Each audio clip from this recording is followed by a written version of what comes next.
makapuno ginawang mahablangka. Marami sa atin siguro ang hindi pa nakakakita ng kung ano ba talaga ang tsura ng makapuno at kung saan ito nanggagaling at paano ito nabubuo. Ang makapuno ay bunga rin ng pangkaraniwang niyog, kung saan ang bunga ay nagkakaroon ng diferensya kung saan ang kanilang pinakalaman ay hindi tumitigas.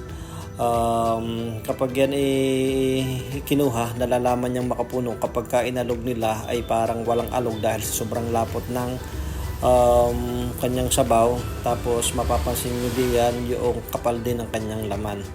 Ang laman niyan ay napakalambot lang din at kapag yan ay kinudkod ay madali lang yang kudkudin. Sa paggawa ng mahablangka, maganda itong gamitin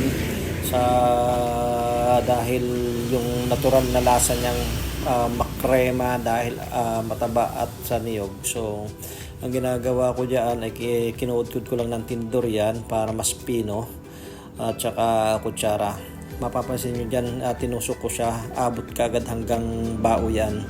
Ganun siya kakalambot.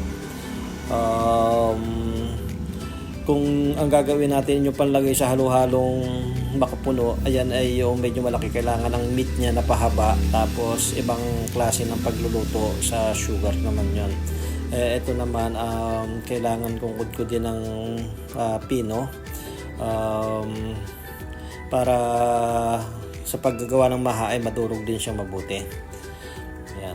So yung mga ingredients, paghalo-haluin lang naman yung pinaka sabaw niya, yung malapot na yan, kailangan isama kasi napakalinamnam din yan, mataba at masarap.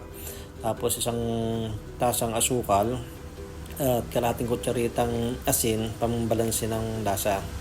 So halo-haluin lang hanggang sa matunaw rin ang asukal, tapos saka yan lulutuin. Lulutuin lang yan sa katamtamang init ng apoy para hindi masunog. Kailangan haluin lang ng haluin hanggang yan ay maiga. At pagka yan ay naiga na, lalawas ng kusa ang kanyang pinakamantika at yan yung magiging dahilan na hindi siya magdidikit-dikit. Tapos kapag lumamig din naman yan, ayan ay kumukunat-kunat ng konti at nabubuo. So pwede nyo din yan subukan kung kayo ay magkakaroon ng pagkakataon na magkaroon kayo ng makapuno. Ito ay napakasarap na panghimagas. Yan.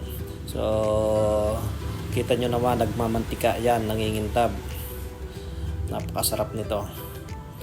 Pwede pang negosyo o pang himagas lang sa bahay. Ayos, sarap. Please follow, like and share.